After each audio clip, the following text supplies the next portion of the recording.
دوستانو سلامونه او درنښت هیله لرم صحت ولري.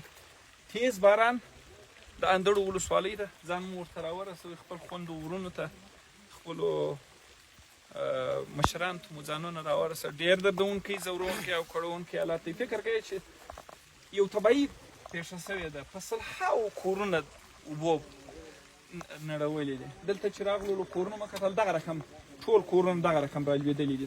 تاسو ورته وګورئ، ټول کورونه دغه رقم رالوېدلي او هېچا هېڅ هم نه دي ځینې کښلي. اوس به وایستلي، اوس به ورسو، بس ماسې د کورو څخه ځغستلي دي. نور هغه توشکې، فرشونه، کالي ټوله شان په هغه وطاقو کې پراته دي. چې راغللو یو ډېر عجیب دردونکی حالت مو بل ولیدی. یعنې دا علاقه دومره بېوزله ده چې د ژوند هغه د ابتدایي امکاناتو څخه هم دوی برخورداره نه دي. تر اوسه پورې دوی د باران د چیغو پیرداران دي. یعنې که مانده یا خوړ چې راځي، بیا دوی چیغې ویي. هغه یو څو کورونه چې دلته خلک ماشومانو دغه پکښې خوب خو نسته، ټوله په ولاړې باندې. دوی مخکې ماته کیسه وکړله چې ټوله زموږ چیغو ته ماتل دي. بس چې موږ چیغې کړو چې هلئ راووځئ، بس ټوله د کورو څخه راوځي. هغه لاره معلومه ده، پر هغه لاره باندې کېږي. څو نفر یاست؟ موږ خو یې سیلاب صاحب یو 10-12 کسه یو 12 کسه مانده باندې ولاړ یو. تاسې د مانده پیرداران یاست؟ هغلته چې کله مانده بس رایلسي یا مشکل ورسېږي، بس موږ کلي ته راځو او چیغه کوو تر څو خلکو خبر کړو چې دې باندې چې هغه وباسي یو محفوظ ځای ته، او هغلته لاړ شي تر څو دغه ماشومان، خلک او زنانه مخلوق ته ورسوي تر څو له خطره بچ شي. بس دغسې مشکل دی. 200 کوره به دلته دغه رقم نړېدلي ټول مکمل 200 کورونه داسې 100% کې. نور خو نو 500 دغه فیصده یا 10% چې نړېدلي دي، هغه خو نو تقریبا په زراعو دي. 2000 کوره په راپور کې ورکړی بي بي سي 2200 سرویسوي چې دي 2200 دي. 2200 کوره د خپل د اندړو ولسوال نن په خبرو کې وایي 2200 کوره سرویسوي دي. یعنې دا سروې لا مکمله به نه وي. نه مکمله چې دوستانو تاسې راسئ، تاسې راسئ.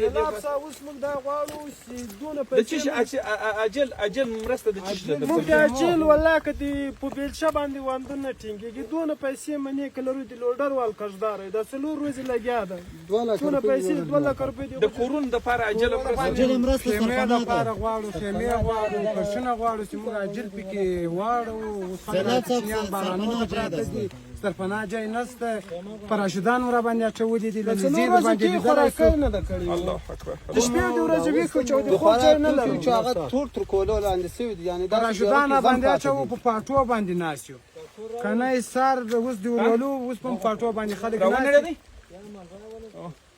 په پاټو باندې به اوس هم خلک ناست دي. پراشودان یې پې اچولي واړو ساسري ماشومان ټول پې ناست، ټوله دغه باران ته ناست دي. موږ په تمامه ناست یې سیوند راماسي او موږ هلغه وکړو چې وروره نور باقي بله لاره هم راپاته نه ده. چا طرف مسله ټوک ټوک راټولوو. داسې یو سرمایهدار یو 3 څلور ډوډۍ راوړي، دا اوس هم دغه نفرو ته ورکړې وې. په لاس کې هغه دې نیولي دي، اوس هغه سره اچول ودرېدو را یې کړو. خدای دې وزونه ډوډۍ دې دا وروره اوس ونده ته ورکشلو. دا بس دا د دغو خلکو دا 12 کسه په دې باندې موږ بس دا دوستان دا د پیردارانو، د وند پیرداران یا د باران د چیغې پیرداران چې د باران د چیغې پیرداران چې بولي. دومره ډوډۍ پیدا شي موږ ورته خوشحاله یو. یوازې موږ نه چې موږ ماشومان هم دې ته سهار حضور ولم په پاټو به ناست، اتامونه به کوچنیان خوري. څومره سخت حالات کې دي دا خلک.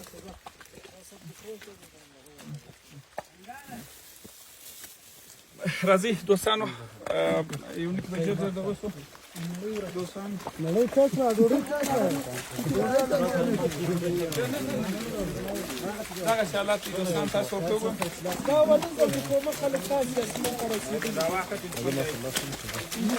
چا نه ده اورېدلی. په یو پلا به د خوندو د ماشومان دپاره د خیمو غم وخورو. یو کم به درته جوړ کړم زه، بیا چې هر څوک راتلي مستقیما به مرسته داسې راځه ګوره سړی ده د چکن اوبه لا نه پیدا کړي. دغه سلاس هغه دلته کړی دی. سبزي والا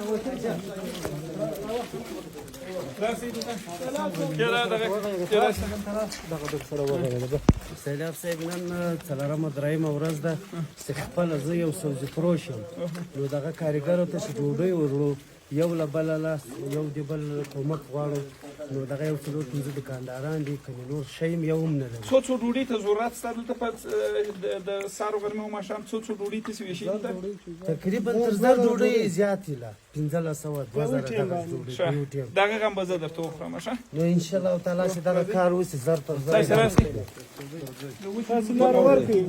پیرا جمع تلیفون آقا نکی دا کور د چا و دا نصر الله دا هغه دراسه نصر الله دغه سیلاب ته دغه خواله وجه تاسو ورته وګورئ دوستان دا دې کور ته ځه راځه دا دې هیڅ شی نه دی دا ورته وګورئ دا دوستان هیڅ شی نه دی کله د ماجد کې پراته دي کوچنیان دي چیرته یو لري کله د ماجد کې پراته الله اکبر ټول چې څوک نشته چې کورو کې ځای پیدا شي هغه ټول خطر کې دي دلته داسې یو غټ ځای شته چې درې پوښه خیمې ښه لوکس ګرمې خیمې درته ودرومه او یو کمپ درته جوړ کړم هغه مکتب د زموږ مکتب د ښه غټ ځای دی چې یو ښه غټ کمپ جوړېږي پکښې چې کم راته جوړ کړي مو خوشاله کېږو به کارو ته روزګار سره زه به کمپ دا د وژه د ډوډۍ د فقره دا بل کوټه دا دې دلته ورته وګورئ دوستان دا بل کوټه ده بسترې ته ګوره کوچنیان دغه سي استلې دي د توخانې د پرشنو یو بالا کې وکیل ساوي چې موږ په وندو لګیاو دلته څوک نه و چې خبر کړی وای شیرال په لاس سپیکر کې دا خلک د دې وسو توان نه لري سیلاب سره دا کورونه په خپل جوړ دا توان نه لري بس دا څلور ورځې ان شاء الله ټول دا دې زو سره ورسم ټول شان به ان شاء الله سره تنظیم شي خدای ته هم زیات عمر درکاو ته د په لوګو غوښاري وسه دا څه ده